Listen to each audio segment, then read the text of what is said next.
Well, our last interview made some noise, like usual. Yeah. Uh, there was a part where we talked about how Shaolin monks Oh, okay. are not as authentic as people think they are. Right. How they're just manufactured by China. Mm-hmm. And I actually had a bunch of Shaolin monks like message me and Mm-hmm. want to get on the show to counter what you said, Okay. prove you wrong, and so forth. They're like, we respect Michael, but what he's saying is not true, and so forth. You could Google it.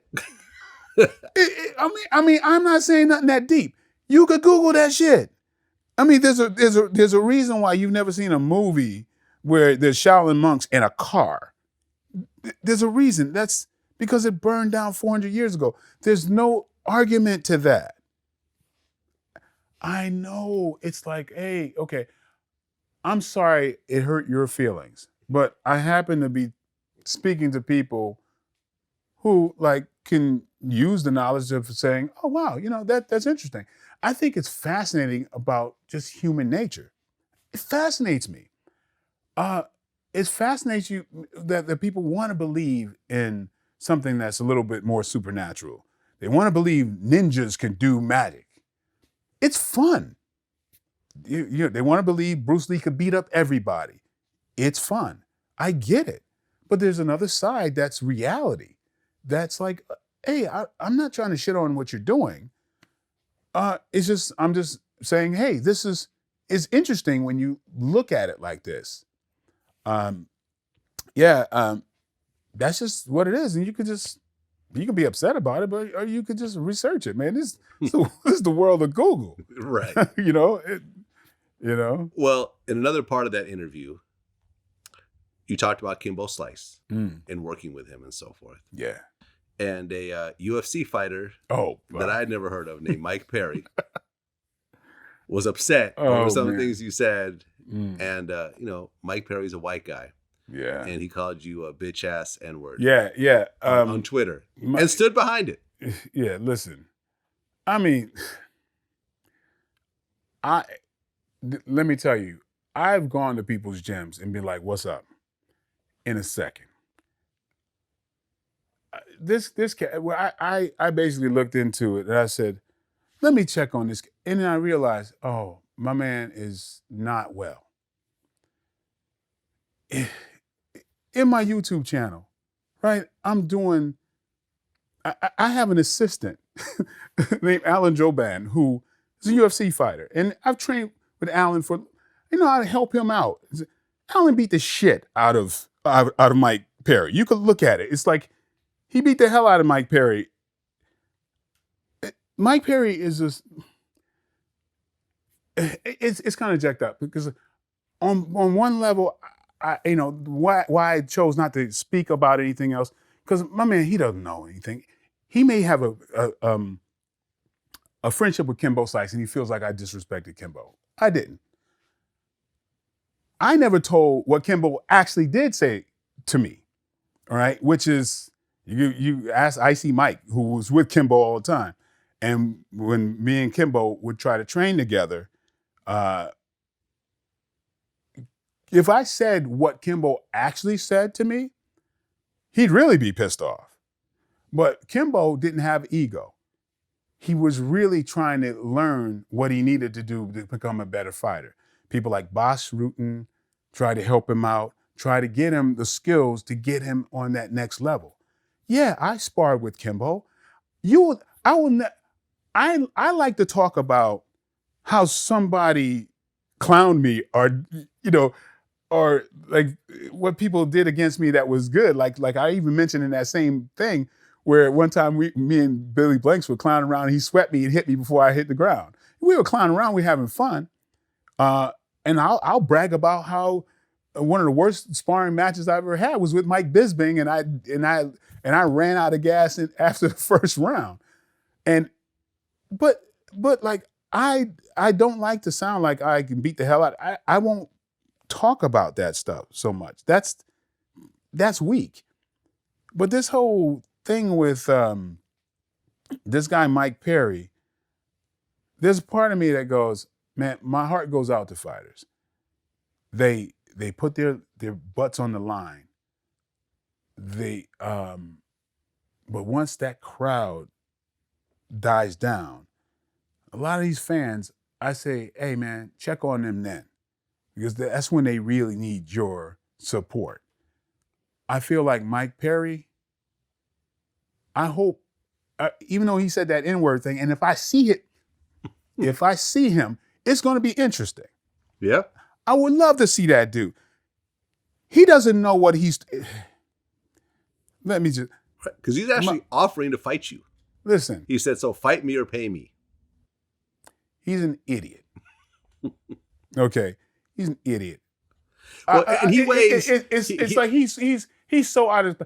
I'm like, look, right. If he could stop, I could tell him what I'm gonna hit him with, and he can't stop it. Okay, and let me just say, he weighs 170 pounds, and you weigh 230. 230. So you got 50 pounds on him, which is not everything, because I weigh more than him, and he could whip my ass, right? But I'm not a fighter. Not necessarily. Not necessarily. When you don't have the weight, I mean, it's a whole big difference. I mean, like, come on, man. I fight heavyweights that can hit me full blast. So you like way less, and you think you're gonna hurt me? It's like, okay, yeah. So let's just box. You think you could? Oh, you can stop. You can stop it. Like, you can stop what I'm doing. Okay, let's see. Let's have it. I could do, but it's like, is that worth my time? Is that worth my time? Okay, so what happens if you run into him? If he just walks in right now and sits down next to you, what'll happen? My thing is, like, I say, hey, come to the gym. I'll go to your gym. Like, let's whatever, and let's see you speak all like that. There's a part of me that's like, I hate hearing myself sound like that because it's beneath me. I don't like people trying to bully anybody and talking craziness. So my thing was like, yo, come holler at me. You could DM me. It's not a problem. I'm sure you come to LA. It ain't that hard. It ain't that hard. But then I'm telling you, if I hurt this dude, I'm not gonna be proud of it, and I'm not gonna be bragging on it. It's like, there's part of me that's like, would feel, come on, man, like, come on. Like, he doesn't, I seen what his skill set looks like. He needs help, but I think he's gonna need a lot more help than that in life. I think he's his biggest enemy, and I'm not his problem. He's his biggest problem. I mean, he was a UFC fighter, right? Yeah. Will the UFC work with someone who throws out racist statements like that? Like, yeah. Remember that one? Like, recently there was that one NASCAR driver who was like on like Twitch or playing video games, and he threw out the N-word, and instantly NASCAR dropped him. Ford dropped him. It was done. Yeah. So why would UFC book a guy that's saying racist shit like probably this? Not. It's ignorant. I mean, Dana White is way beyond that. Dana would not support that stuff. So he just ruined his own UFC career by saying so when he does that, I'm like, because before he even said that, I was like, you know what? I wish you well. I'm gonna step back here, because I looked into it and I saw him threatening. He was threatening another heavyweight, the dude that does a podcast with Joe Rogan, right? Brendan Schaub. I'm like, you're threatening Brendan Schaub? Like, he'll hurt you, man. Like, so I said, oh, I see. The dude's got, he's got some issues. He's got problems. So that's why I was like, let me just step back. I wish you well. Keep it pushing. And then he starts with the whole N-word thing. Now it's like, now it's gonna be interesting if I see you. It's gonna be interesting if I see you. Because before I was just like, whatever, just go about your business. Nah, hey, it'd be interesting. So this whole fight me for money, come on, man. I've been beyond that since I've been fighting professionals since I was 17. I get in the ring with the best people that I could find. I'm like always talking about when Dan Cormier comes to town, I've been asking to try to spar with John Jones. I love this thing. What I do, I enjoy, exchanging skill and knowledge, all that type of stuff. Even sparring with Mike Perry, that would be somebody who's like so. I don't think I've ever sparred or fought with anybody with that lack of skill. I mean, honestly.